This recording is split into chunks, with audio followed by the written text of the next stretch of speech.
As she sat watching the world go by, something caught her eye. It wasn't so much its color or shape, but the way it was moving. She squinted to see if she could better understand what it was and where it was going, but it didn't help. As she continued to stare into the distance, she didn't understand why this uneasiness was building inside her body. There's something about the weight of being chosen that many don't talk about. Because when we think about being chosen by God, we often think about the blessings, the favor, the doors that open effortlessly. And yes, all of that is true. But what's also true is that being chosen comes with a weight, a responsibility, a process, a stretching that not everyone can endure. You see, when God marks you for something greater, He places something on you that cannot be ignored. It's a weight that sits on your shoulders, not to crush you, but to shape you. Have you ever felt that sense that there's something different about you, that no matter how much you try to fit in, you just don't? That the things others seem to do so easily, you can't just walk into without deep conviction. That's not random. That's the weight of being set apart. And the weight is heavy because it requires you to walk a path that looks different from those around you. It requires discipline when others are moving carelessly. It requires surrender when others are chasing control. It requires faith when everything in you wants certainty. And sometimes it even requires walking alone for a season, because not everyone is meant to go where God is taking you. But can I tell you something? If God has placed this weight on you, it means He has also placed the grace within you to carry it. See, the enemy would love for you to believe that the weight is too much, that the pressure you feel is proof that you're not capable, that because your journey looks harder, maybe you weren't really chosen at all. But that's a lie. The weight is not proof of your inadequacy, it's proof of your assignment. Think about this. When God called Moses, He didn't just give him a mission, He gave him a weight. The weight of leadership, the weight of delivering a people, the weight of trusting God beyond his own insecurities. Moses didn't feel qualified. He even tried to disqualify himself, saying, God, I can't speak. I'm not the right person. But God doesn't choose based on human qualifications. He chooses based on His divine purpose. And when He chooses, He equips. That's why some of you have been feeling the weight of responsibility in ways you can't even explain. It's why you feel things so deeply. It's why you can't ignore what others easily overlook. It's why certain environments drain you and certain conversations don't sit right with your spirit, because you weren't called to move like everyone else. You weren't called to live casually. You were called to walk with divine purpose. And purpose comes with a weight. Now, let me be honest with you. Carrying this weight is not always comfortable. There will be moments when you question why God chose you. Moments when you wish you could just be like everyone else, doing things without the constant tugging in your spirit. But the reality is, when God places something on your life, you will never be able to run from it. Even if you try to silence it, even if you try to push it aside, even if you try to convince yourself that maybe you're overthinking, it will always resurface. Because when heaven has placed something inside of you, the world cannot take it away. And even in your moments of frustration, even in your moments of doubt, even in the moments where you don't feel strong enough to carry it, God is still there, strengthening you, molding you, preparing you. So the question is not, why is this weight on me? The question is, how do I steward it well?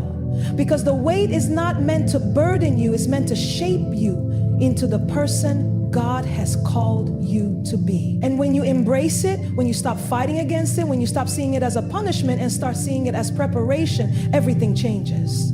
Beloved, I know the weight feels heavy, but I need you to know that you are not carrying it alone. Heaven has already gone before you. The hand of God is already on you. And what He has placed inside of you is greater than anything that stands against you. You are chosen. Now walk in it. There comes a moment in life when you start noticing that your journey doesn't look like everyone else's. It's not just that your path is different. It's that there are moments when you feel completely set apart, like you're walking a road that no one else understands. And if you're not careful, you'll start believing that this isolation is rejection. That because people don't see you, don't understand you, don't walk with you in the way you expected, somehow you're forgotten. But I need you to hear this today. Your isolation is not rejection. It's preparation. When God chooses you, He separates you. And that separation can feel lonely because for a season, it may seem like the very people you thought would walk with you suddenly don't. The conversations that once felt fulfilling no longer resonate. The spaces that once felt comfortable suddenly feel suffocating. And it's not because you've changed in a way that makes you less. It's because God is shifting you into a place where only He can sustain you. And that's what many people don't talk about. That when God is preparing you for something greater, He doesn't always place you in a crowd. He often calls you into solitude. Because there are some things He needs to reveal to you that can only be heard in silence. There are depths in Him that cannot be discovered when you're surrounded by too many voices, too many opinions, too many distractions. Look at the pattern in Scripture. Before God used Moses, He took him into the wilderness. Before He elevated Joseph, He allowed him to be thrown into a pit, into prison, places where he was isolated but never forgotten. Before Jesus stepped into the fullness of His ministry, He was led into the wilderness alone. Why? Because there are certain levels of intimacy with God that can only be accessed in seasons of separation. But here's the part that many of us struggle with. When you're in that season, it doesn't always feel like preparation. It feels like being overlooked. It feels like losing friendships. It feels like your prayers are hitting a wall. It feels like nothing is moving the way you expected. And if you don't recognize what God is doing, you'll start believing the lie that. But let me remind you today, you are not alone. You are not forgotten. You are not overlooked. You are in the hands of a God who is intentional. And the very things you think are separating you from others are actually drawing you closer to Him. That's why you can't afford to fight the process. Some of you are in a season where you feel like you've been hidden. You're watching others be celebrated, others being promoted, others stepping into their next season, and you're wondering, God, did you forget about me? But what if I told you that your hidden season is the very thing that's protecting you? What if I told you that God is keeping you from distractions, from unnecessary battles, from relationships that would pull you away from what He's trying to do in you? Because sometimes God removes people not because they're bad, but because they're not assigned to where you're going. And sometimes God shuts doors not because you're not ready, but because the door is too small for the level of glory He's about to reveal in you. I know it's not easy. I know that when you're in the middle of it, it feels like you're missing out, but you are not missing anything that was meant for you. What is for you is being prepared in the same way that God is preparing you for it. And when the time comes when He releases you into that next level, you will not have to force it, beg for it, or manipulate it. You will simply step into what has already been ordained. So if you're feeling isolated, don't run from it, lean into it. If you feel unseen, know that God sees you. If you feel set apart, it's because you are. And the deeper the isolation, the greater the intimacy. Because when God separates you, He doesn't just remove you from people, He draws you into Himself. You are chosen, now walk in it. As she sat watching the world go by, something caught her eye. It wasn't so much its color or shape, but the way it was moving. She squinted to see if she could better understand what it was and where it was going, but it didn't help. As she continued to stare into the distance, she didn't understand why this uneasiness was building inside her body. There is something different about you. You feel things in a way that others don't. You notice shifts in the atmosphere before anything even happens. You carry a burden that's hard to explain, an awareness that sometimes feels too heavy, and for so long you've questioned it. You've wondered, why do I feel things so deeply? Why do I sense what others ignore? Why does my heart break over things that don't seem to move anyone else? But I need you to know that this is not a weakness. This is evidence that you've been chosen. When God marks you, He doesn't just call you, He gives you a sensitivity to His movement, a sensitivity to His voice, a sensitivity to the things that matter to Him. But if you don't understand this, you will spend your life trying to silence what was meant to guide you. You will try to suppress what God has placed in you because it makes you feel different, because it makes you feel out of place, because it makes you feel like no one understands. But hear me, you were never meant to blend in. You were meant to be set apart. That's why you can't ignore certain things. That's why certain conversations don't sit right with your spirit. That's why certain environments make you uncomfortable. It's not because you're being dramatic. It's not because you're overthinking. It's because God has sharpened your discernment. He has given you a sensitivity that protects you, that warns you, that leads you, that protects you, that warns you, that leads you. And if you ever try to numb that part of yourself just to fit in, you will find yourself disconnected from the very thing that makes you effective in your calling. But here's what happens when you don't recognize this for what it is. The enemy will try to convince you that this sensitivity is a burden, that it's something wrong with you, that you feel too much, care too much, love too much. And if you believe that, you will start to resent the very thing that was meant to be a gift. Because let's be honest, being sensitive to the Spirit of God doesn't always feel like a gift. It means you carry burdens that others don't. It means you see potential in people that they don't even see in themselves. It means your heart breaks for things that others overlook. It means you can walk into a room and sense things that haven't even been spoken. And sometimes that's exhausting. Sometimes you just want to turn it off. Sometimes you wish you could move through life without feeling everything so deeply. But I need you to hear this. That sensitivity is not there to break you. It's there to position you. God placed it inside of you for a reason. It's what makes you a voice where others are silent. It's what makes you a light where others have compromised. It's what makes you stand firm when others are easily swayed. And yes, it comes with a cost. Yes, it means you may walk alone at times. Yes, it means you will carry things that others don't understand. But it also means you will see what others don't see. You will hear what others don't hear. You will move when others are stuck.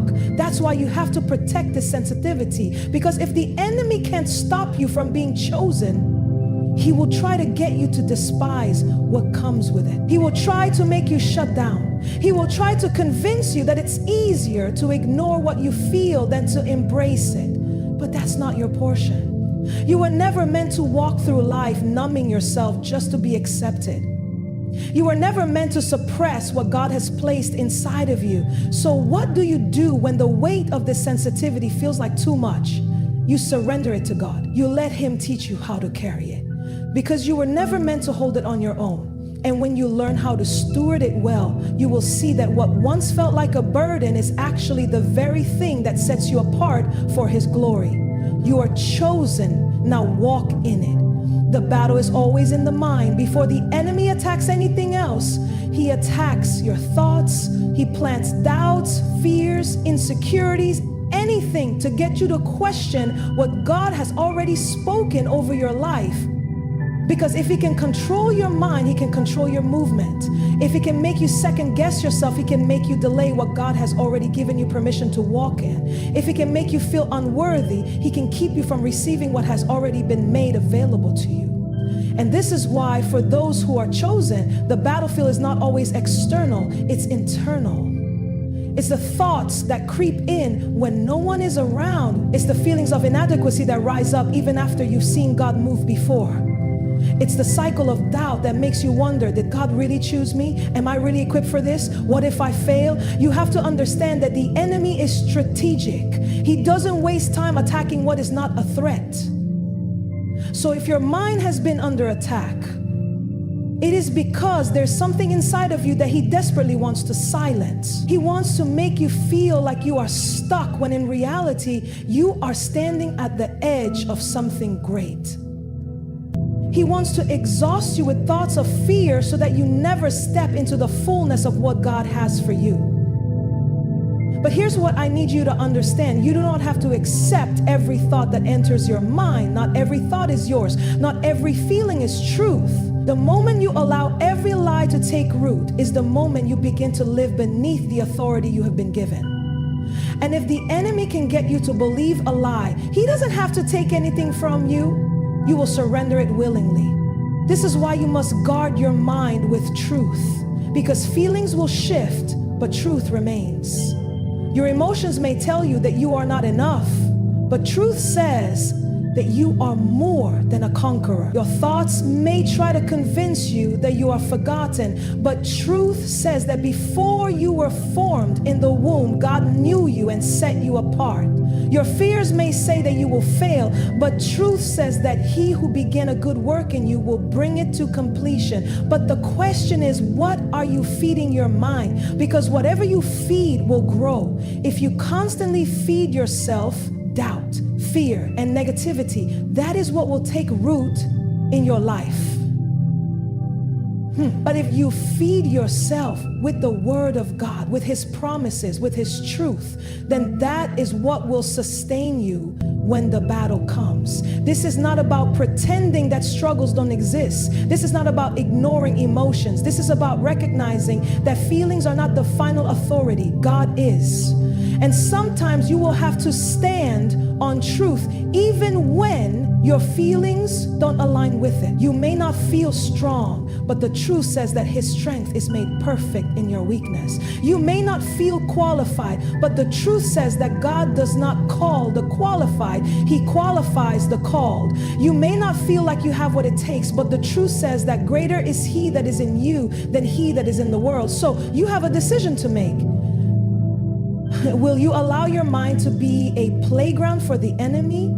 Or will you take authority over your thoughts? Will you continue to agree with lies, or will you align yourself with the truth?